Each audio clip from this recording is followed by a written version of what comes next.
अध्याय 4 ज्ञान मार्ग। श्री भगवान बोले, मैंने इस अविनाशी योग के बारे में सूर्य को बताया था। सूर्य ने अपने पुत्र मनु को बताया और मनु ने अपने पुत्र राजा इक्ष्वाकु को बता दिया। हे परंतप अर्जुन, इस प्रकार परंपरा से प्राप्त इस योग को राजर्षियों ने जाना, किंतु उसके बाद बहुत समय बीत जाने पर यह योग इस पृथ्वी लोक में लुप्त सा हो गया। तुम मेरे भक्त और मित्र हो, इसलिए वही प्राचीन योग आज मैंने तुम्हें बताया है, क्योंकि यह सबसे श्रेष्ठ रहस्य है। अर्जुन बोले, आपका जन्म तो अभी हाल का है और सूर्य का जन्म बहुत पहले हुआ है।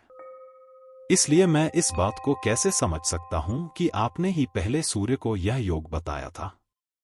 श्री भगवान बोले, हे परंतप अर्जुन, मेरे और तुम्हारे बहुत सारे जन्म हो चुके हैं। मैं उन सबको जानता हूं, परंतु तुम उन्हें नहीं जानते हो। हालांकि मैं अजन्मा और अविनाशी स्वरूप हूं तथा सारे जीवों का ईश्वर भी हूं, फिर भी मैं अपनी प्रकृति को अधीन करके अपनी योग माया से प्रकट होता हूं। हे भारत, जब जब धर्म की हानि होती है और अधर्म बढ़ता है, तब तब ही मैं साकार अवतार रूप में लोगों के सामने प्रकट होता हूं। सज्जनों का उद्धार करने के लिए, दुष्टों का विनाश करने के लिए और धर्म की स्थापना करने के लिए मैं युगों युगों में प्रकट होता रहा हूं। हे अर्जुन, मेरे जन्म और कर्म निर्मल और अलौकिक दिव्य हैं। जो इसे वास्तव में जान लेते हैं, वह इस वर्तमान शरीर को त्याग कर फिर से पुनर्जन्म को प्राप्त नहीं होते हैं, बल्कि मुझे प्राप्त होते हैं। पहले भी राग, भय और क्रोध हमेशा के लिए नष्ट करके और मुझ में एक चित्त हो ज्ञानरूप तपस्या द्वारा पवित्र हुए अनेक भक्त मुझे प्राप्त कर चुके हैं, अर्थात मैं जो कुछ हूं वही वे बन गए हैं।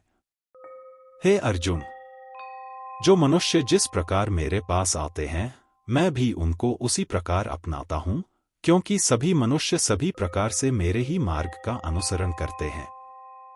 कर्मों के फल को चाहने वाले लोग देवताओं का, एक परमात्मा के ही विभिन्न रूपों का पूजन किया करते हैं, क्योंकि उनके द्वारा कर्मों से उत्पन्न होने वाले फल शीघ्र प्राप्त होते हैं।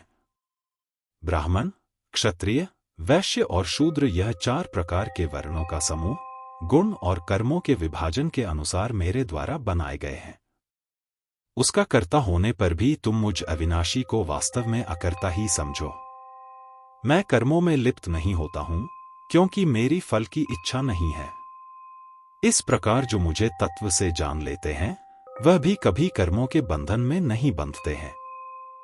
पहले भी मोक्ष पाने की इच्छा रखने वालों ने भी ऐसा ही जानकर कर्म किए हैं। इसलिए तुम भी पूर्वजों द्वारा हमेशा किए जाने वाले कर्मों को ही करो। कर्म क्या है और अकर्म क्या है, इसका निर्णय करने में बुद्धिमान मनुष्य भी चकरा जाते हैं। इसलिए मैं तुम्हें कर्म तत्व बताता हूं, जिसे जानकर तुम कर्म बंधन से मुक्त हो जाओगे। मनुष्य को कर्म का स्वरूप भी जानना चाहिए, अकर्म का स्वरूप भी जानना चाहिए और विकर्म का स्वरूप भी जानना चाहिए, क्योंकि कर्म के रहस्य को समझना कठिन है। जो मनुष्य कर्म में अकर्म देखता है और जो अकर्म में कर्म देखता है, वह मनुष्यों में बुद्धिमान है और वह योगी सारे कर्मों को करने वाला है। जिसके सभी कर्म बिना इच्छा और संकल्प के होते हैं तथा जिसके कर्म ज्ञानरूपी अग्नि में भस्म हो गए हैं, उसे ज्ञानी लोग भी पंडित कहते हैं। जो मनुष्य कर्मों के फल की इच्छा को पूरी तरह त्याग कर संसार के सहारे से मुक्त हो गया है और ब्रह्मा में हमेशा संतुष्ट रहता है, वह कर्मों में हमेशा लगे रहते हुए भी वास्तव में कुछ भी नहीं करता है। जिसने अंतःकरण और इंद्रियों के सहित शरीर को जीत लिया है और जिसने सभी प्रकार के भोगों की सामग्री का परित्याग कर दिया है, ऐसा इच्छा से रहित मनुष्य केवल शरीर संबंधी कर्म करते हुए भी पाप के भागी नहीं बनते हैं। जो बिना इच्छा के अपने आप प्राप्त हुए पदार्थों में हमेशा संतुष्ट रहते हैं, जो हर्ष शोक आदि विषयों में सहनशील रहते हैं, जिनमें ईर्ष्या का एकदम अभाव गया है, सफलता और असफलता में एक समान व्यवहार करते हैं, वह कर्म करने पर भी उसमें नहीं बंधते हैं। जो मोह से मुक्त हैं, जिनका मन ज्ञान में स्थित हो गया है, जो यज्ञ को कर्म समझकर करते हैं, उनके कर्म पूरी तरह विलीन हो जाते हैं। जिस यज्ञ में अर्पण करने का कार्य भी ब्रह्मा है, हवन किए जाने योग्य द्रव्य भी ब्रह्मरूप हैं और ब्रह्मा भी अग्नि है, उसमें ब्रह्मरूप कर्ता द्वारा दी जाने वाली आहुति भी ब्रह्मा है। ब्रह्मरूप कर्म में एकाग्रचित्त उस मनुष्य के द्वारा प्राप्त किए जाने योग्य फल भी ब्रह्मा ही है। कुछ योगी लोग देवताओं के लिए यज्ञ करते हैं, जबकि अन्य योगी लोग पर ब्रह्म रूपी अग्नि में अभेद दर्शन रूपी यज्ञ के द्वारा ही यज्ञों को आहुति देते हैं। कुछ योगी लोग श्रवण आदि इंद्रियों की संयम रूपी अग्नि में आहुति दे देते हैं, अन्य लोग शब्द आदि इंद्रियों के विषयों की आहुति इंद्रियों की आग में देते हैं। फिर कुछ योगी लोग इंद्रियों और प्राणों की सभी क्रियाओं को ज्ञान से आलोकित होकर आत्म संयम में रखते हैं। इसी प्रकार कुछ मनुष्य द्रव्य, भौतिक संपत्ति आदि का दान करके यज्ञ करने वाले हैं, कुछ तपस्या आदि करके यज्ञ करने वाले हैं, कुछ सारे योग करके यज्ञ करने वाले हैं और कुछ स्वाध्याय आदि करके यज्ञ करने वाले हैं। यह सभी प्रयत्नशील मनुष्य कठोर व्रतों को करने वाले हैं। प्राणायाम करने वाले मनुष्य बाहर छोड़े जाने वाली सांसों को, अपान वायु को अंदर ली जाने वाली सांसों से प्राण वायु से नियंत्रित करते हैं तथा अपान और प्राण वायु को रोककर प्राणायाम परायण होते हैं। कुछ और लोग जो भूख पर नियंत्रण कर इंद्रियों को अपने वश में करते हैं, ये सब लोग यज्ञ के ज्ञाता, यज्ञ जानने वाले हैं और यज्ञ द्वारा उनके पाप नष्ट हो जाते हैं। यह सभी यज्ञ के ज्ञाता यज्ञ करने के बाद बचे अमृत का सेवन कर सनातन ब्रह्मा को प्राप्त होते हैं। हे कुरुश्रेष्ठ, यज्ञ न करने वाले मनुष्य के लिए तो यह मनुष्य लोक भी सुखदायक नहीं है, फिर परलोक कैसे सुखदायक हो सकता है।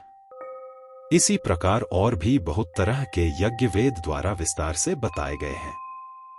उन सबको तुम मन, इंद्रिय और शरीर की क्रिया द्वारा संपन्न होने वाला समझो। इस प्रकार उसके अनुष्ठान को तत्व से जानकर तुम मुक्ति को प्राप्त करोगे। हे परंतप, शत्रुओं का नाश करने वाले पार्थ, द्रव्य, भौतिक पदार्थ से युक्त यज्ञ की अपेक्षा ज्ञान से युक्त यज्ञ ज्यादा श्रेष्ठ है, क्योंकि ज्ञान प्राप्त होने पर सारे कर्म समाप्त हो जाते हैं। उस ज्ञान को तुम ज्ञानी गुरु के पास जाकर उनको अच्छी तरह दंडवत प्रणाम करके, कपट छोड़कर सरलता पूर्वक प्रश्न करके और उनकी सेवा करने से प्राप्त कर सकते हो। ब्रह्मा तत्व को अच्छी तरह जानने वाले ज्ञानी महात्मा तुम्हें उस तत्व ज्ञान का उपदेश देंगे। हे पांडव, उस ज्ञान को जानकर फिर तुम इस प्रकार मोह को नहीं प्राप्त करोगे तथा उस ज्ञान के द्वारा तुम भूतों, जिनकी मृत्यु हो चुकी है, को मृत रूपों में पहले अपने अंदर और फिर मुझ ब्रह्मा में विद्यमान देखोगे। यदि तुम अन्य सभी पापियों से भी अधिक पाप करने वाले हो, तो भी तुम ज्ञानरूपी नाव का सहारा लेकर सारे पाप समुद्र से अच्छी तरह पार पहुंच सकते हो। हे अर्जुन, जिस प्रकार जल उठने पर आग लकड़ी आदि ईंधनों को भस्म कर देती है, वैसे ही ज्ञानरूपी आग सारे कर्मों को भस्म कर देती है। इस संसार में ज्ञान के समान पवित्र करने वाला निःसंदेह कुछ भी नहीं है।